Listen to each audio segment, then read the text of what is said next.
Ben Jack. Welcome to Advanced Passion, the show where I invite a guest to come and evangelize me about something that they are passionate about. It could be a book, a movie, some food, a place, a person, an idea, pretty much anything at all. Today, as ever, I'm delighted to be joined by a world-class guest. We're pulling them out week by week, the top of the top of the top of the guests for you today, all the way from the US of A. We're joined by York Moore. Hey, York, how are you? I'm doing better now with that introduction. Thank you. Well, it's going to get better because I'm going to go even fuller on the introduction. So York is a speaker, revivalist, abolitionist, and TikToker. And that's definitely something that we're going to be talking about today. And if you want to check out York's TikTok account, you can do so at york.more. Links in the description below. And while you're there, by the way, don't forget, of course, to subscribe to the channel. Give us a little like and all that good stuff. He currently serves as National Evangelist and Executive Director, Catalytic Partnerships for InterVarsity USA. He's the co-founder of the Every Campus Movement, a coalition of organizations and churches seeking God for revival. And to top it all off, is the author of several books, including the brilliant Seen Known, loved that I read last year, and loved myself, a brilliant evangelistic resource to help people get connected to the love of God. York, thanks so much for taking the time to join us on Advanced Passion today. Oh, my pleasure. With an introduction like that, we should start every one of my mornings like that. Thank you. We'll clip it up for you and I'll send it through for your phone. You can play it to yourself every day. Bit of self-esteem in the morning. So York, why don't you tell us a bit more about yourself? Where are you living and what's your family life like?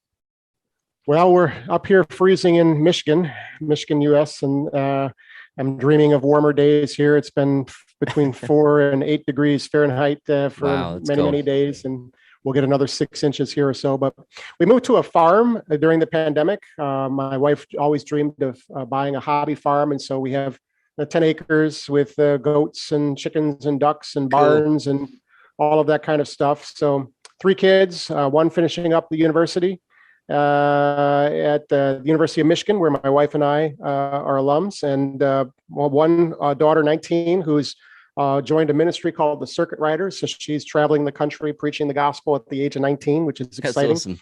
Yeah. 12-year-old in 7th grade. And she's home now with the winter break, what we call winter break.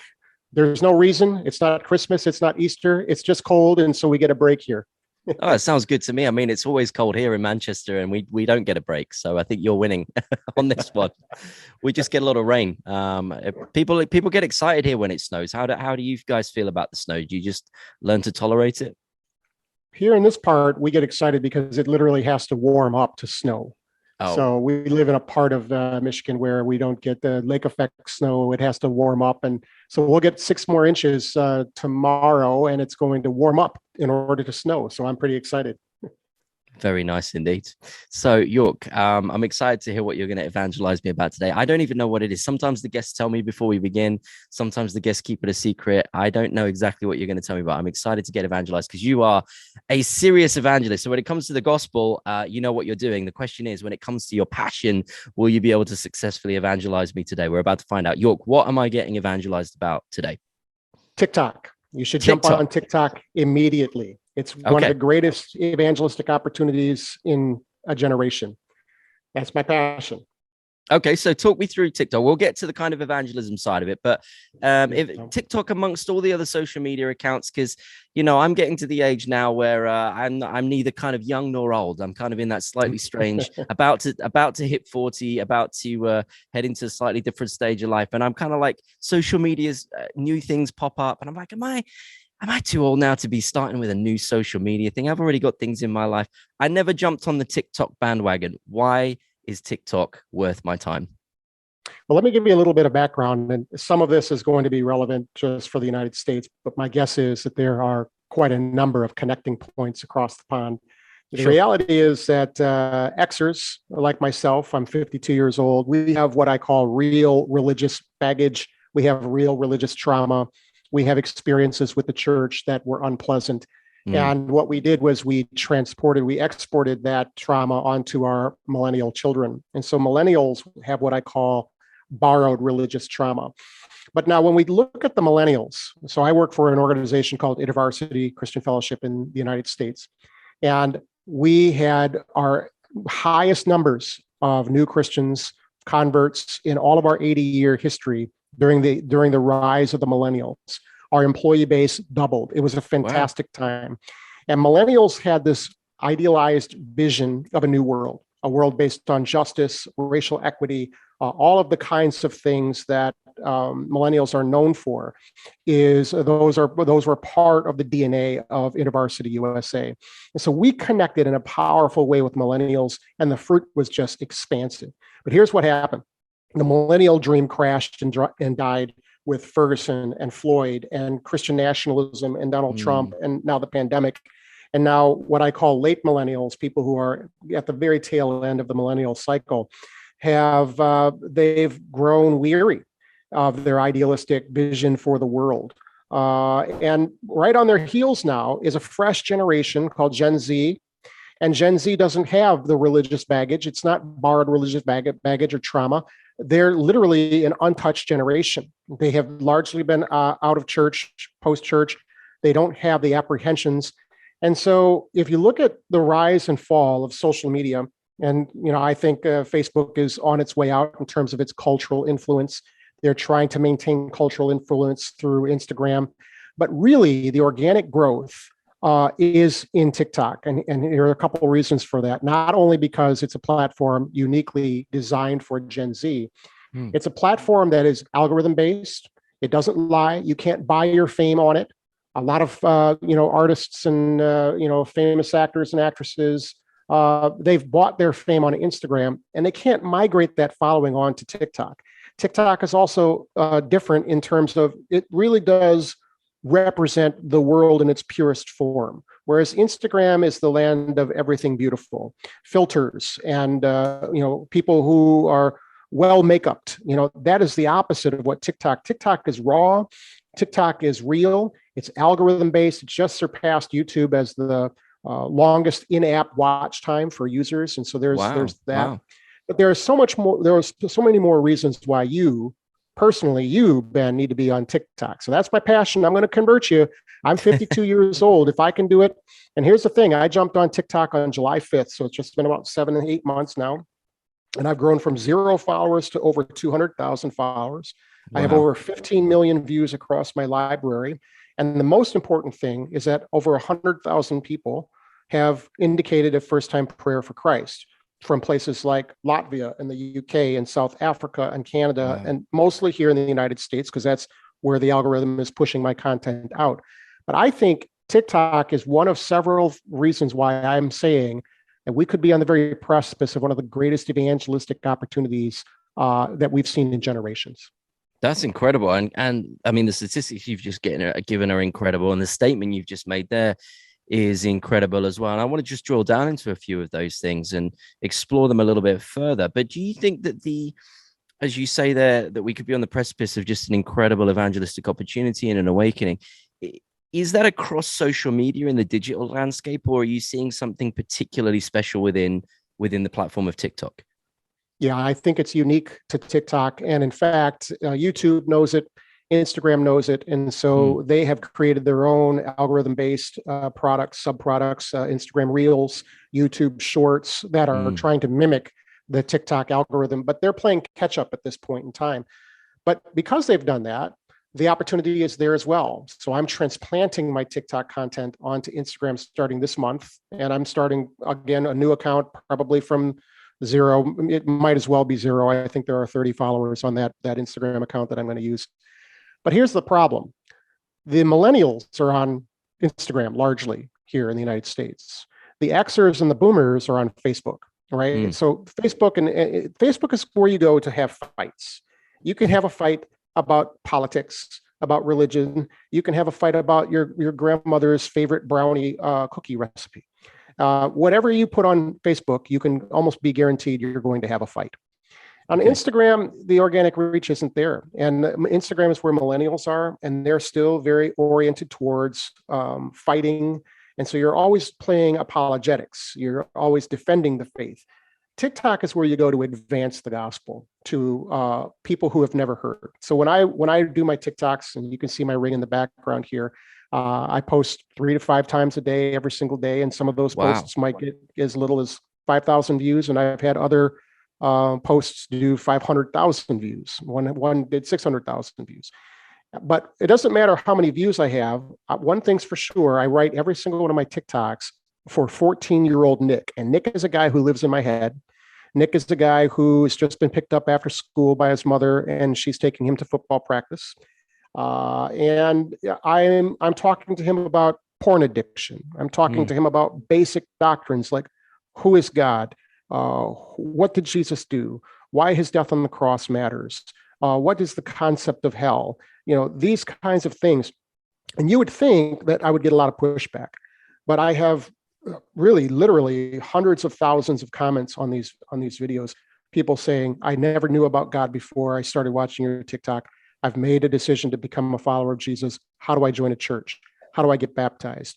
And we have some ways to follow up with people in that, particularly here in the United States. I had one guy, though, I think it was up in Amsterdam, I think, and he messaged me, he says, I've prayed to receive Jesus. Now help me get baptized.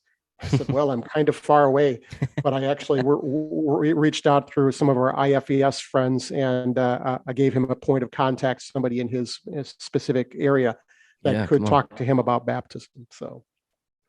Now, a lot of this stuff sprung up for you because you were frustrated about opportunities going during the pandemic and stuff. So you seized upon an opportunity that couldn't be affected by the pandemic. In fact, was probably helped as people retreated into their own little worlds and their phones and stuff. And I've had conversations with people in, around social media, but also around gaming and gaming communities who are kind of saying similar things to what you're saying in terms of the concept. Look, that's where the people are. Let's go. Let's be engaging.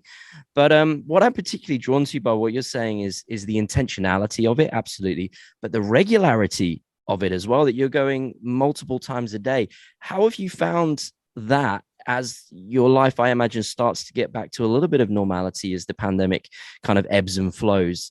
What's it like trying to maintain the regularity of what you're doing when normal life, as it were, kicks back in?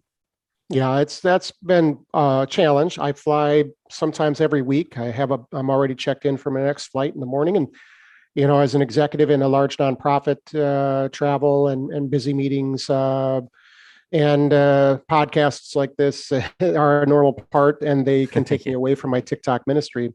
But there are two things I'd say. Number one, I feel like we should stop the podcast now and just let you get back to TikToking. I'm all loaded up for the next several days. So I usually do several days of recording all at the same time. And so I'm all loaded up for the next 4 days. But I would say the fruit is just too good not to make time for this. Wow. When I have somebody on a comment like last night say, what does it actually mean to repent? And how do I really, truly know God? How can you not spend time in that comment helping that young person make a decision to give their lives to Christ? I had someone just a few days ago say to me, I got saved through your TikTok. I just got baptized today. Now what's next? Well, that's incredible. Yeah. And that just popped onto my TikTok while I was sleeping. So listen, Ben, while I'm sleeping, the library is being pushed out by this artificial intelligence using the algorithm, being pushed into the back seats of SUVs. It's being pushed into homes and dark bedrooms where people are watching softcore porn or, unfortunately, hardcore porn. And the Spirit of the living God is connecting the good news of the gospel, which is always good, to a new generation that is hungry and hurting. How can I not make time for something like that? The second thing that I'll say is that the algorithm is much smarter than I'll ever be. And so in some ways, like, the regularity of it is both a friend and a foe. Even when I'm not posting, as long as my account is active, the way the algorithm works is it will pick up old content and push it out when there's a lull in my activity. I had this happen several times. I had a post that had 300,000. I went to sleep. I woke up the next day, was at 500,000, and then grew to 600,000 views. That's a viral video. But I didn't actually have to create new content for that to happen. So what TikTok wants, and this is one of the big differences between other social media platforms that want to sell products to you, they want you to give them money. What TikTok wants most is for your video to go viral, because virility keeps people on the platform, which allows them to sell more ads or whatever, grow their base or whatever it is. TikTok, I think, is one of the greatest evangelistic opportunities social media in general, I would put up there with radio and television and print media. When those new technologies appeared in society, we saw a massive expansion of the gospel. And social media has, I think, had the potential for that, but now it's actually here. With these algorithm-based artificial intelligence pushing content to new users, new viewers, I think we're entering into a new era of opportunity. I wonder as well if there's, because as you're talking about it, I'm also thinking, I mean, one of the things you said that I had to write down while you were saying, which I loved, is that the fruit is too good to not make time for this. And actually, I think that's a great evaluation for all of us in the things that we're doing. If we're thinking evangelistically, what are we putting our time to? What are we giving our time to? And where's the fruit in it? And if it's fruitful, is it so fruitful that what else can I give my time to other than this thing which is super fruitful? That's a wonderful framework for evaluation for how we spend our time and what we use our time for. But I wonder as well, in light of that, whether there's an element to this TikTok stuff that could also be useful for training people in the church for evangelism, because you and I will have both had experiences where we've spoken to people and tried to equip people and train people for evangelism, where one of the bits of feedback has been that there's a fear of man that kicks in that stops people. There's a desire to share faith, to share the gospel. There's a desire to see friends and colleagues and even strangers come to faith, but there's a fear that can trump that desire at times. And based on what you're saying, that you've not had an awful lot of pushback, you've not had the same kind of anger and cancel culture or whatever else that can kick in on Twitter and Instagram and Facebook, and where these platforms can be so much more combative. If what you're saying is true, where TikTok is a less combative environment, people are generally more open to listening, to thinking, to hearing. Might another good reason for pushing people onto this platform be, yes, for the fruit in and of itself of preaching the gospel, number one, but secondarily, that actually this could be a good way to actually train people to just express their journey, express the tenets of the good news in a slightly less pressured and less obviously going to get combative responses back. And do you see that this even could be a good platform for training people for personal witness? No, that's well said. And I would totally agree. I think from my Christian followers that are already, working to follow Jesus, they're reading the Bible, they're going to church. One of the most frequent questions that I get from my followers is, how do I share Jesus? And so quite a number of my posts are exactly on that. Oh, wow. And then the question they ask is it okay to share Jesus on TikTok? And I say, well, of course it's okay to share Jesus on TikTok. And then they'll ask, well, is it okay to only share Jesus on TikTok? Like they don't want to share Jesus in person because the risks are higher. And, and I said, well, it's okay, but you're really missing out. Because my contention is that evangelism is one of the biggest ways that God actually forms us into the image of Christ. Evangelism is something that Jesus himself did. It's what he charged the church to do. When we're active in sharing our faith, we're not only becoming more like Jesus, but he uses that evangelism to shape us in ways that other things can't. Reading your Bible and praying, those are private experiences. Even when you do them in groups, you're still inside of fairly, the parameters are there, the rules of engagement have all been agreed upon. When you step into sharing your faith, you're stepping into uncertainty that requires faith, and that's going to shape you. It's going to impact you, and it's going to reveal all of the things that you thought you had control over, all of the sin patterns and the apprehensions and the fears and the shortcomings of your own personality. And it's going to train you to keep your eyes on Jesus rather than yourself. If there's one thing that I could say that I've learned over the years in terms of sharing my faith, is that the older I get, the more it becomes truly about Jesus. Not did I speak well, or did I answer the argument in the best possible way, or did I win the argument? It's really, did I introduce them to the person of Jesus? Not just the idea, the concept, the words, but did I do a good job at introducing them to the person of Jesus? So yeah, sure, share your faith on TikTok, but don't miss the opportunity to rely on God in faith by sharing Jesus also in person. And it's not a choice. We don't do one because we're doing the other at the expense of the other. It's a both and. We live in a phygital world, right? So this idea that the pandemic is going to go away and we're going to go back to the good old days, that's never going to happen. And thank God, because the pandemic has opened up opportunities that didn't exist before. We're entering into a world of all things phygital, physical and digital. And we don't choose between the two. They work together. we'll talk a little bit about spiritual formation because in two ways. One, related to evangelism, but also what role spiritual formation then plays beyond that initial explanation of the good news, then how you begin to spiritually help in the spiritual formation of those who accept the good news. And perhaps you and your TikTok channel or profile are initially one of the only sources and accesses they have to ongoing discipleship. But first of all, like with evangelism, I think we've seen a real resurgence over the last few years. Spiritual formation has been back in vogue again, and it's always there, bubbling away in Christian culture, certainly in the West. But it kind of has moments where it kind of peaks back up, depending on what author has written what book, I think, at any given time. And then you get a groundswell of a number of other spiritual formation resources and books. And we've seen a lot, I think, recently over the last 3 or 4 years. But I'm constantly quite struck, and not in a good way, by how much of a divorce there does seem to be between this idea of spiritual formation and evangelism being part of that. And if you read through a lot of these spiritual formation, I don't want to be uncharitable to anybody who's done a great job of this, but as I read through some of these spiritual formation books, I think, yeah, there's so much good stuff here, but what about evangelism? What about witness? What about going and being formed in Christ through the act of going? And so much the spiritual formation tends to revolve, like you said, around the personal and secret place stuff, and then the church community stuff. But again, sadly, ironically, the church community stuff together rather than the church community stuff gathered, not scattered.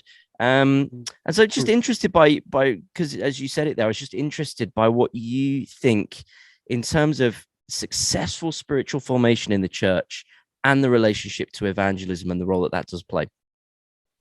You can't have one without the other. And when you're talking about spiritual formation, there are seasons of life, right? So what does it actually mean to seek deep spiritual formation when you're 25? That's not the same conversation when you're 35 or 45, or in my case, 52. And so one thing, however, is always true, that mission can never be divorced from spiritual formation. Who you are becoming in God at every season of life has everything to do with mission. And when we think that we take a break from mission in order to seek spiritual formation, we're really kind of setting up a straw man. It's a dichotomy that doesn't need to exist. That we are spiritually formed through the mission, and the mission actually is God's invitation towards spiritual formation. It's a both and. You know, when Jesus called his disciples, it says that he called to himself those whom he wanted, and they came to him. That's a powerful statement, right? So we come to Jesus and we find our identity and purpose in a relationship with him. And then the first thing that he does, he doesn't send them out 2 by 2. He doesn't send out the 12 or the 70, the 500. The first thing he does is he goes away with them. And he has this time that's not documented. And it's this personal time of formation in Christ that then releases them into the mission of God. And as they go in the mission of God, all of these problems and concerns and fears and apprehensions and failures and successes happen along the way in mission. And then what happens? They come back to Jesus and he takes them away. And so there's this cycle of in, out, interpersonal, public. There is this cycle. And I think when we divorce the mission of God from our spiritual formation, we're destroying both concepts at the same time. So my first book, Growing Your Faith by Giving It Away, it's a book on evangelism, but it's really a book about spiritual formation. How do you hear the voice of the Holy Spirit? How do you obey the words of Jesus? How do you invite people into a deep relationship with God through Jesus Christ? Like that, those aren't two conversations, they're one conversation. So as you then move onto TikTok to find a place of outreach and witness into the world, people start responding to the gospel. Perhaps they're going to struggle in their context, wherever they may be, for whatever reason, to engage with a local Christian community, at least in the short term. How do you then help to move them from a place of basic understanding of the gospel to ongoing discipleship, including the spiritual formation of actually knowing the person of Jesus Christ day by day? Now, there are 3 things that I'm doing currently, and this is always changing.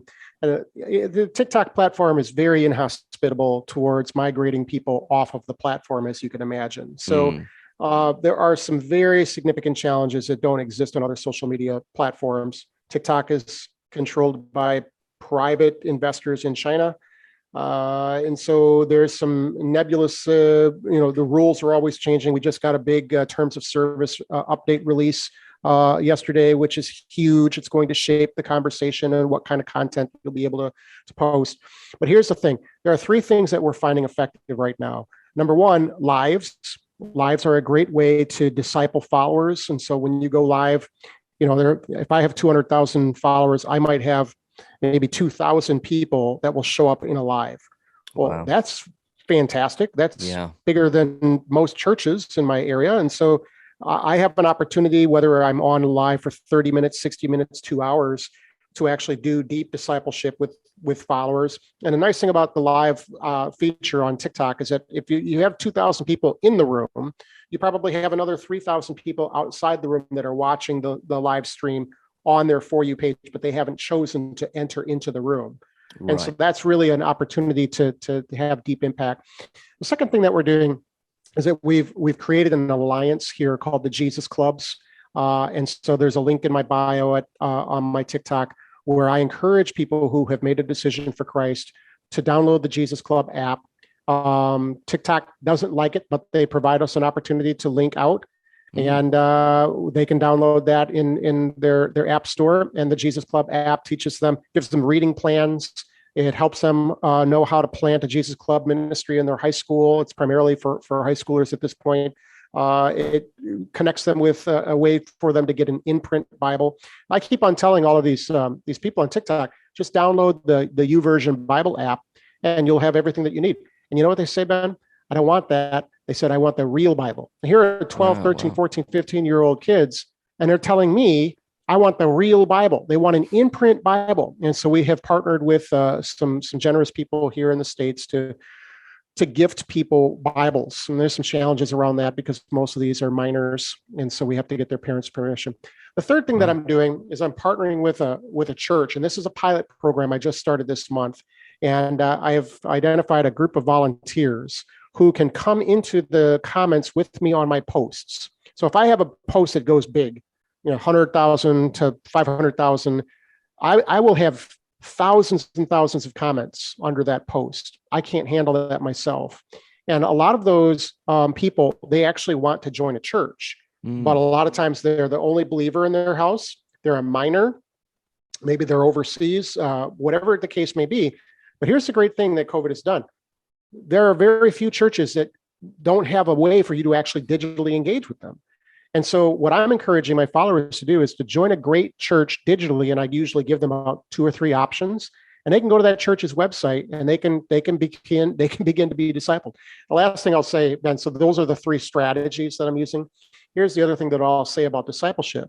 Because I'm dealing with basic doctrines, and most of the people aren't being impacted by just one video.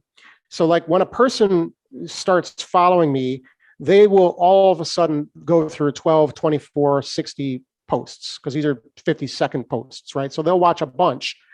And if they follow me for any period of time, they're probably getting more doctrine and Bible teaching through my 50-second videos cumulatively over the course of their consumption than they would if they were in a church youth group for a year.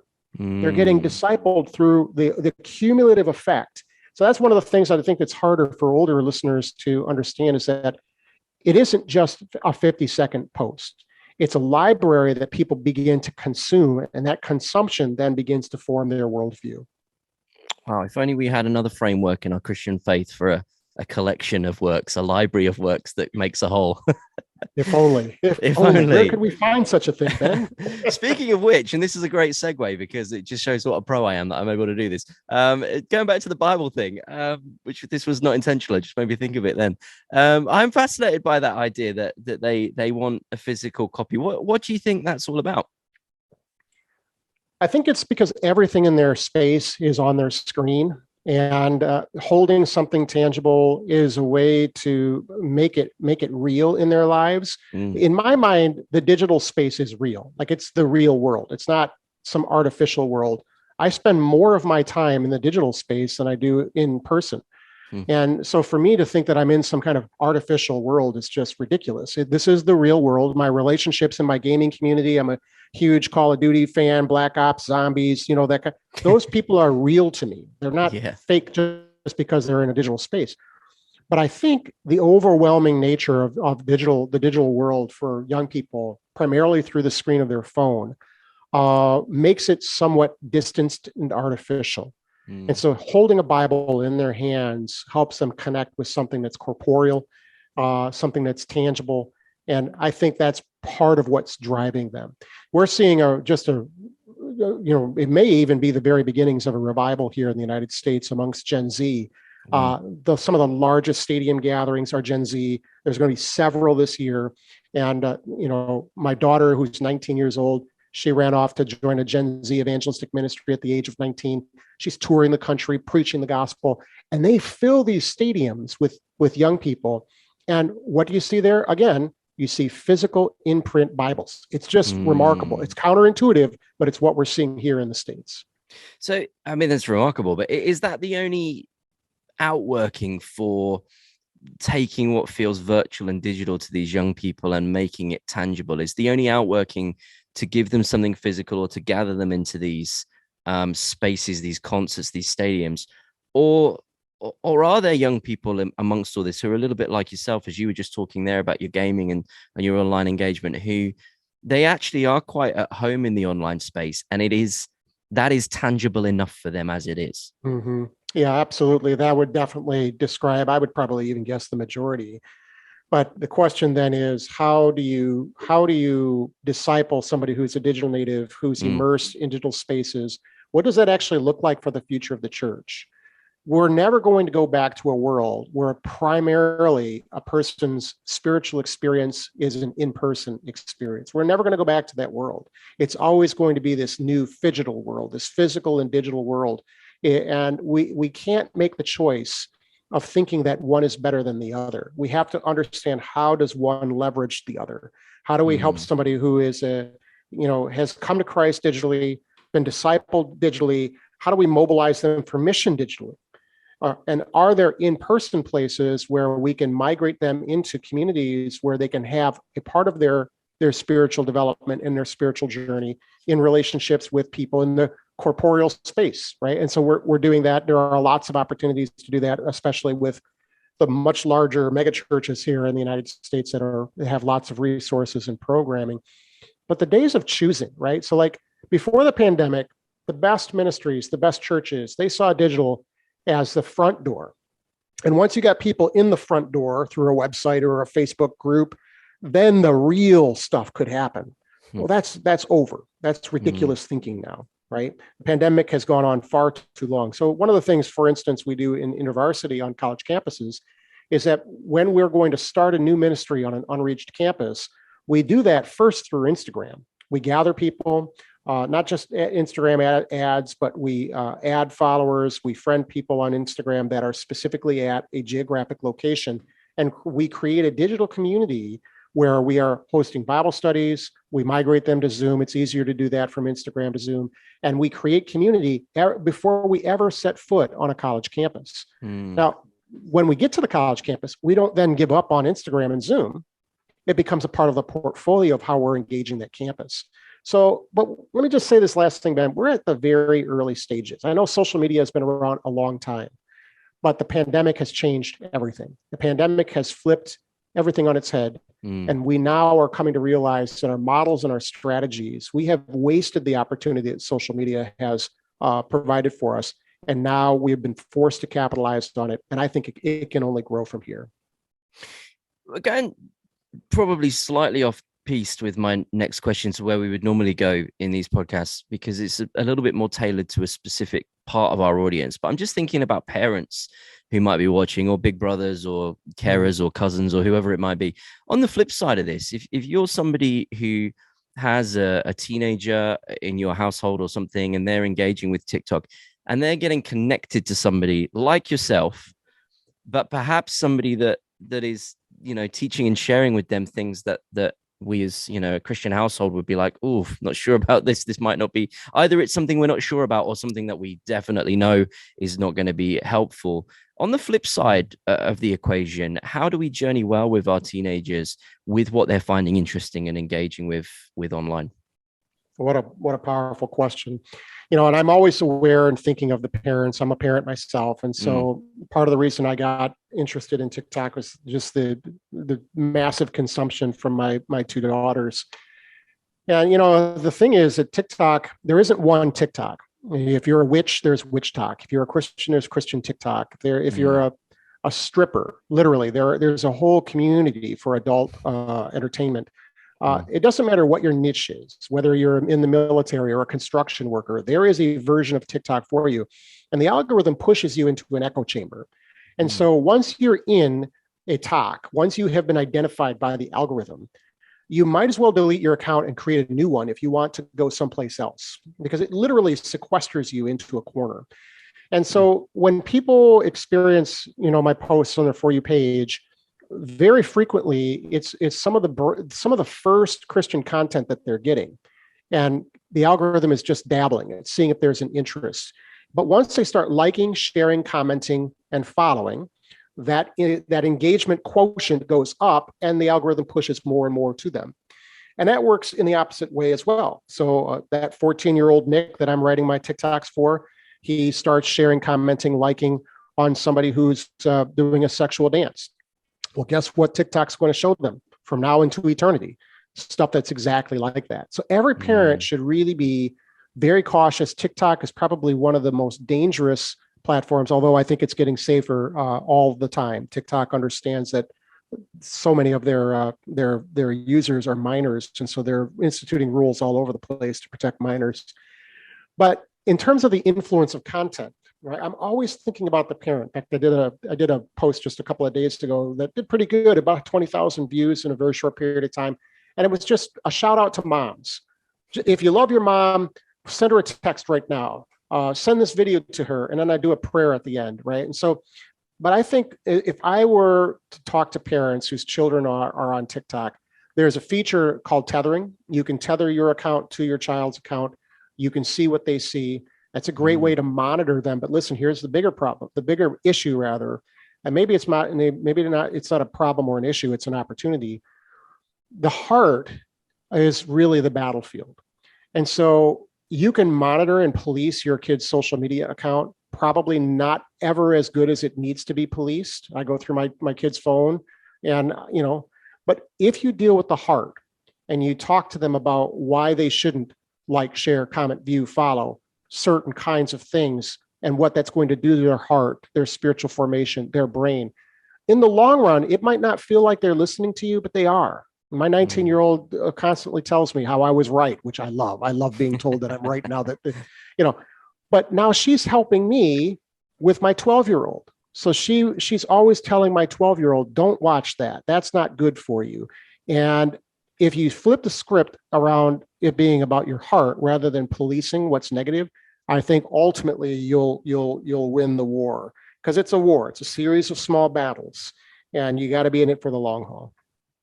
We need to bring this to a close because we're coming to the end of our time together. But I just wanted to finish really with some practical advice on how to engage in the way that you're engaging, and how to spot the opportunities around us, and to get intentional, to be regular with our commitment as and where we can be. But also just to frame that, as you kind of give us some advice around how we can get involved in TikTok or any other opportunities that there might be for us. The two things that really kind of stood out to me in terms of like evangelism inspiration today are to have that 14-year-old Nick in mind. And again, just that's not going to be the same for everybody, right? You're going to have somebody in mind that helps you to just think about how you tailor your content, but also having that kind of virtual person in your mind that just reminds you that although that might be a virtual person, we're engaging with real people who have real needs and has a real hope in the real risen Christ. And then the second thing was the fruit being too good to not make time for it. And so with the kind of 14-year-old Nick in our mind of how we're reaching out, with the fruitfulness and the opportunity being too good for us to miss out, how can we take those principles get involved in TikTok, get involved in anything else, and get creative just in the ways that you have throughout the pandemic and beyond. Yeah, well, more importantly than TikTok, because the reality is the majority of people aren't going to create a TikTok account and invest the kind of hours that I've invested in. But whatever space you're occupying, there is an opportunity to be innovative and to create new opportunities. I mentioned gaming, right? So, for years and years, I've been a gamer. And when I make connections, there's only so much you can do on those kinds of platforms, but it's an opportunity. In my professional life, I've created a concept called proxy stations, which uses art to help people experience the gospel. I don't care if you're a law enforcement, a medical professional, a politician, an industry leader, a student in high school or college. In every single one of your spheres, there is need and opportunity. And in between those two realities is innovation. You're always a missionary interpreting culture and creating those opportunities to step into. I've just found an opportunity to step into that is producing a great deal of fruit, and it might disappear tomorrow. There are a number of Christian TikTokers here in the United States for no good reason who had 1 million, 2 million followers who had their accounts deleted. And when you're dealing with TikTok, there isn't a whole lot you can do. It's not like the other platforms where there's somebody to call. And so I don't know how long this opportunity is going to last. And no one listening to these words knows how long their opportunity is going to last. But when the opportunity is in front of you, create that opportunity to step into it and share Jesus in a way that's relevant, pure, through love, all of the kinds of things. I'm just applying it to a new platform, but it's always been true, whether it's print media, whether it's been radio, whether it's been television, neighborhood Bible studies, on-campus evangelism, proclamational evangelism. No matter what the method is, we want to share the gospel with sincerity, with love in our hearts, and empowered by the word of God. Amen. York, thanks so much for your time and your expertise and experience on this podcast. I know it'll be super helpful for people tuning in. And if you are wanting to stay connected to these conversations, then do make sure you subscribe to this channel. Make sure you subscribe, because we'll definitely try and get York back on. York, I'd love to have you come back on and we can chat video games. And that's anytime, a whole Ben. Realm that I find fascinating in the gaming community for sure. But where can people connect with you, York, with TikTok and beyond? Well, the easiest is my website, tellthestory.net. And on all of my social channels, most of them are just at York Moore. TikTok wants to put a period, so it's york.moore. And I'd love to interact with anybody around these ideas. So beautiful. Thank you so much. And thank you all for tuning in. And we will catch you on the next episode of Advanced Passion.